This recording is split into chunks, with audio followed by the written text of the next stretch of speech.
This was shown at E3 2006, and for the time, it was mind-blowing. It wasn't just the graphics, it was the motion capture, it was the acting, it was the set design. Everything felt so real, almost uncanny. Indigo Prophecy had released less than a year before this trailer debuted, and it was obvious that Quantic Dream hadn't been resting on their laurels. According to Wikipedia, this tech demo took only 3 months to create, and that's everything. The engine, the script, the auditions, motion capture, and research and development.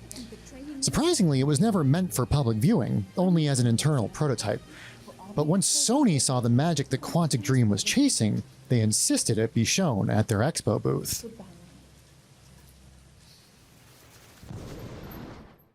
Heavy Rain took a team of 204 years to develop, twice that of Indigo Prophecy, and it certainly shows.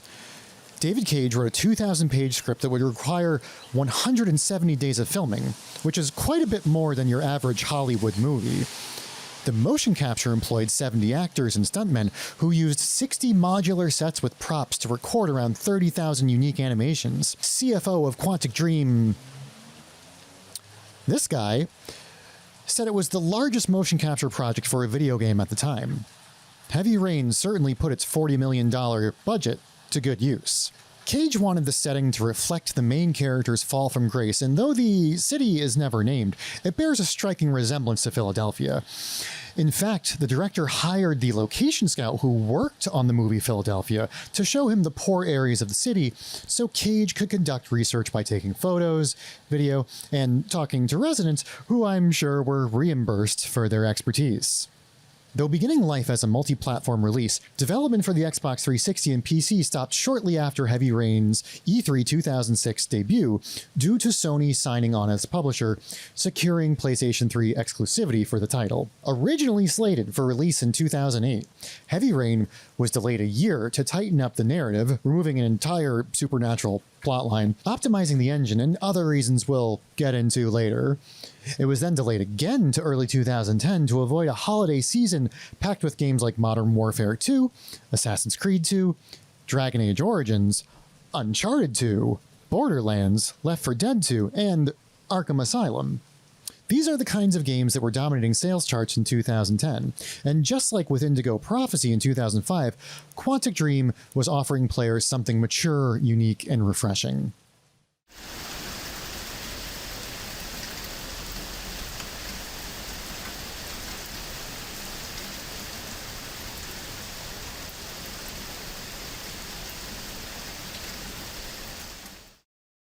Indigo Prophecy wasn't exactly a looker, but Heavy Rain, it's not only a generational leap, it's one of the best looking games on the PlayStation 3. I remember showing this to my friends and the most common reaction was, there's no way these are the real graphics. The Xbox 360 hadn't even been out a year, and this blew everything on that system out of the water. Ironically, Heavy Rain was originally pitched to Microsoft, who passed on it due to mature themes. This was a perfect example of what the PlayStation 3 could do when developers didn't have to worry about porting to other systems. As you would expect, there's a higher level of detail in both geometry and textures. The interior environments feel lived in and they tell a story of their own. They have patina. Outdoor environments feel more natural, and of course the weather effects are top-notch. Quantic Dream also continues its history of thoughtful camera work here. The issues Indigo Prophecy had with its floating follow cam seem to be resolved here as well. Not to mention the new visual effects that emulate different camera lenses, focal length, and depth of field, adding to the realism.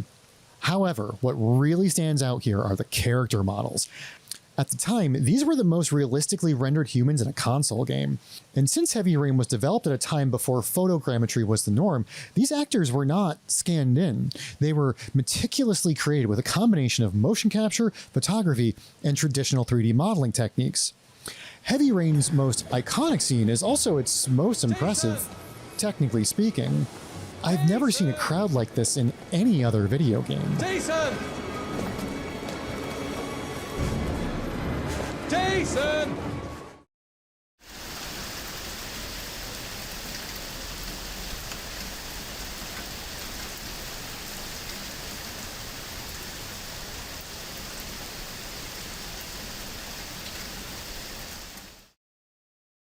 The original soundtrack for Heavy Rain was written by Canadian composer Norman Corbeil, which he won a BAFTA and Interactive Achievement Award for.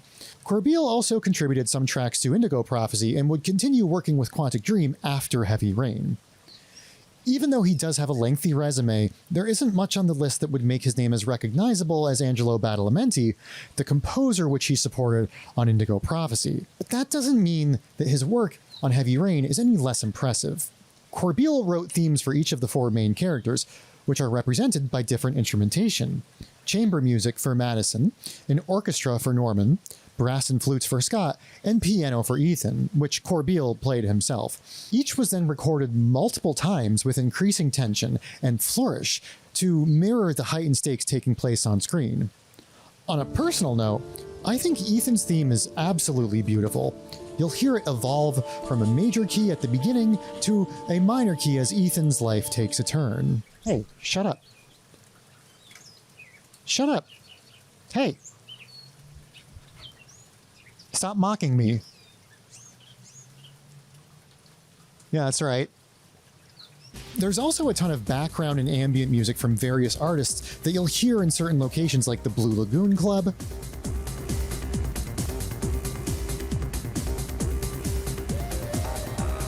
a swanky party,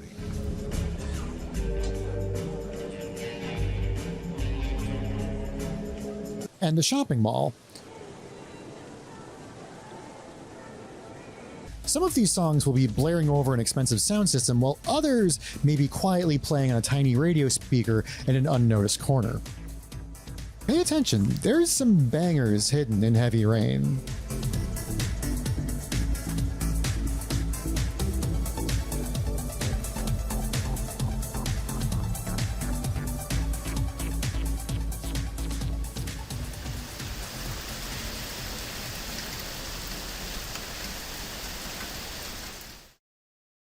The casting process took approximately a year and encompassed 457 auditions in the UK and in Paris.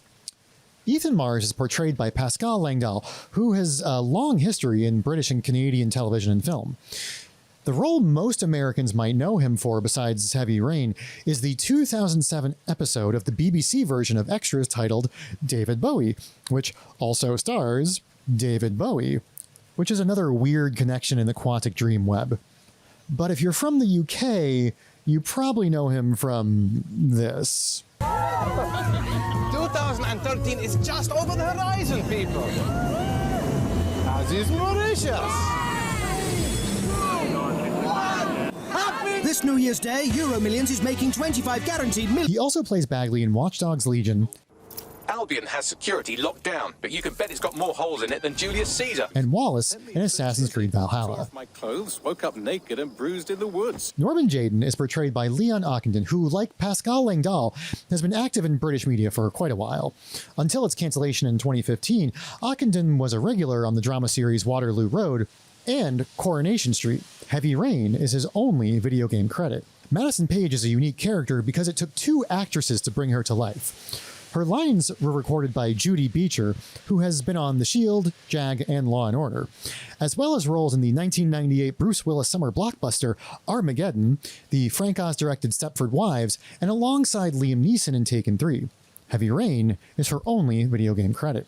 The likeness of Madison Paige is provided by Jackie Ainsley, a British-born actress and model. She has a handful of movie credits, but her biggest claim to fame for non-gamers is her marriage to Guy Ritchie in 2015.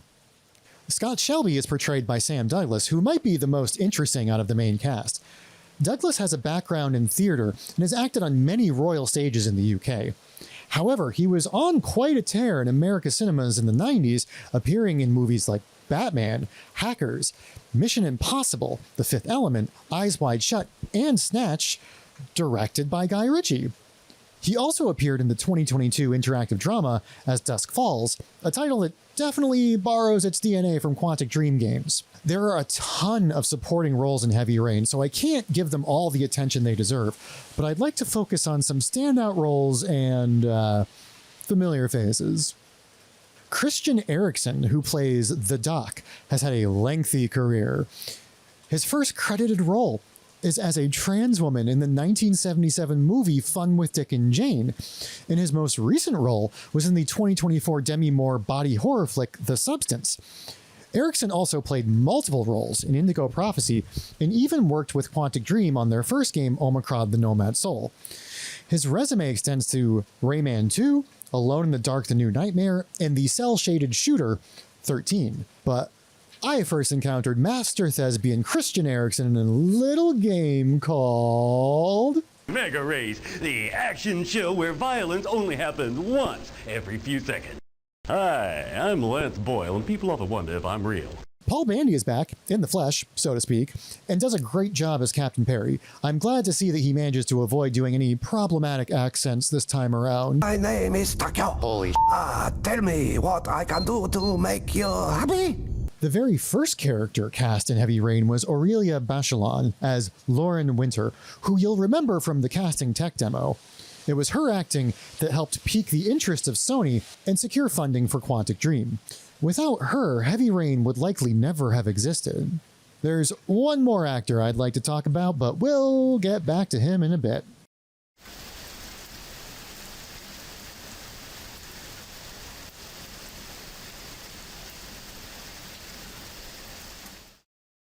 If you watched my last video, you'll know what to expect in Heavy Rain. Quick time events.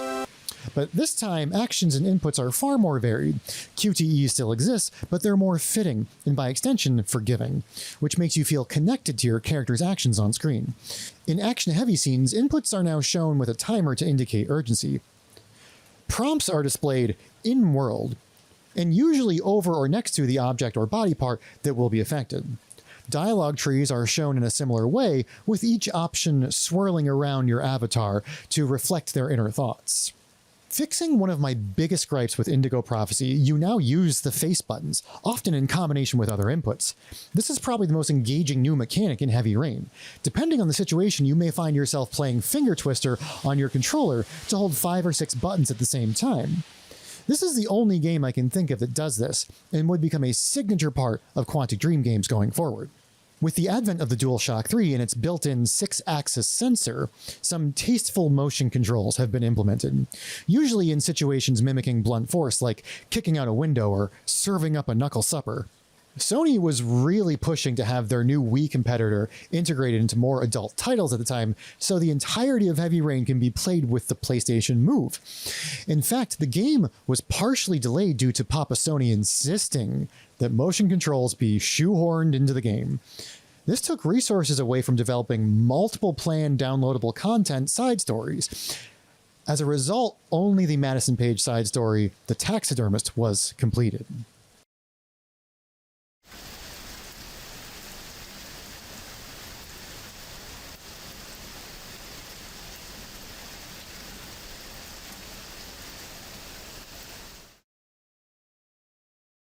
Heavy Rain is another unique and mature title from Quantic Dream. It's certainly far from perfect, but when you compare it to Indigo Prophecy, almost everything has been improved. The story is grounded, coherent, and focused. The main characters are decently written, and some are well performed. The graphics are some of the best of the 7th generation, the music feels personal, and the gameplay is more engaging with more variety. Multiple publications have listed Heavy Rain among the top games of all time, but not any publications I respect. There are some big issues that hold it back from crossing the threshold between decent and good. Heavy Rain has some plot holes you could drive a semi through. Let's start with Jason's behavior at the beginning of the game. This kid is really into red balloons, wandering off, and having zero sense of self-preservation. David Cage originally wrote Sean as a 4-year-old, but Sony decided to have an age limit for reaping children's souls. And that age limit is 10, apparently. Considering how little Jason is actually in the game, I feel like it wouldn't have been that hard to adjust the character to be more in line with his age. 2 Quantic Dream games, 2 female main characters walking around their undies. Except this time the shower scene is too hot for TV. Listen, I love a pretty lady as much as the next pretty lady. Oof. But was this a load-bearing nude scene? And then, immediately after, you're forced to act out every woman's worst nightmare. And this goes on for 2 minutes. Okay, Devil's advocate, maybe David Cage is trying to show us how strong and resilient Miss Page is. But if that were the case, why is this revealed to be a dream? This didn't actually happen, and this entire scene is completely irrelevant to the plot. How are we meant to interpret this, David? And then 2 hours later, Madison is throwing herself at Ethan for who all we know is the killer. It's not your fault, Madison, honey. You're not bad. You're just 3D modeled that way. Oh, and there's no way a journalist could ever afford this gigantic apartment in downtown Philly. One of Heavy Rain's most lauded features are the branching story paths that can lead to the death of all 4 major characters. This is the only way to get a game over. It's great marketing, but in practice it's misleading. Yes, the characters can die, but not until about 3/4 of the way through the game. Even then, it's only during specific moments of certain scenes, and even if you do die, it doesn't affect the elephant in the room.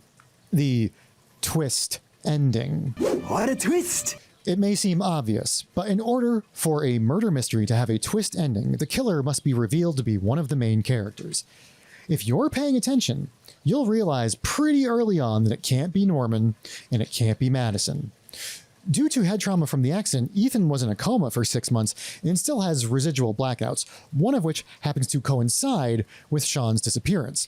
This heavily suggests that Ethan is the origami killer. And I wouldn't necessarily fault you from thinking so. His wife reports him to the police, who immediately label him the #1 suspect. But it seems pretty unlikely that Ethan is the killer from the way he acts. Like, are you really gonna do a Saw while completely blacked out? What is this, Rick and Morty? So that leaves Scott Shelby. You might think there's no way you can hear his thoughts through the entire game. And that is true. There's a simple way to explain that, though. The game lies to you. Through some magical combination of bad writing and David Cage's hubris, you're constantly, lazily gaslit into accepting that Scott is just an innocent private investigator. But that narrative falls apart once you realize Scott is the only person in the game that owns a typewriter, and the origami killer types all of his notes. And later in Manfred's repair shop, you're clearly in the other room with Lauren when Manfred is killed. But when the game flashes back to this scene during the big reveal, it shows Scott killing him. I feel like I'm taking crazy pills here. Finally, we need to talk about the voice acting. I could point out that, like Indigo Prophecy before it, there are some strange accents. We've only got a few more hours left to save Sean Mars. There has to be a goddamn clue somewhere. And line reads. Jason! But, you know, everyone's probably doing their best. I could also point out the child actors, one of which is David Cage's son, who definitely got the job on merit alone. And continuing with the nepotism, the other kid is played by none other than the son of David Gassman, the Gas. The Gas is back. Let's see how many roles this theatrical chameleon plays in Heavy Rain. Which balloon would you like, Jason? The red one. The clown from the shopping mall. There you That's go. cute. Well, this one is obvious, because, I mean, look at him. That's David Gassman. I wonder if he's using his real voice or... I think I would have noticed you before. Oh. My name's Paco. Are you? They're having him do a Latino accent, but physically portraying himself? Why did this character need to be Latino? Oh, because he's a criminal. Right. Okay. Middle Eastern convenience store I employee? don't know what would have happened. That's an inspired choice. Oh, youngin. Ooh, That one come I on, do well. Gassman. I know a paycheck is a paycheck, but this is getting really hard. Hey, Cracker! What you doing in there? You have got to be fucking kidding me. Hey, Quantic Dream. Come here. Come here, I want to talk to you. Hire minorities and stop doing vocal blackface. So, is Heavy Rain a good game? That's a bit complicated to answer. It's certainly better than Indigo Prophecy in every category, but it falls short of its vision in some crucial ways. Sure, certain characters are a bit rough, but there are also some great performances here. The story is engaging, but for a game whose main draw is its interactive narrative, there are some really unforgivable plot holes. It's also hard to overlook Quantic Dream's casting culture when it comes to certain characters. Twice is a coincidence, 3 times that's intentional. It has its flaws, but I feel like Heavy Rain is still a milestone in the story-driven genre, and it's definitely worth experiencing even in 2026. Next time on the QUANTIC Quadrilogy. Dead naming, or dead gaming. Thanks for watching.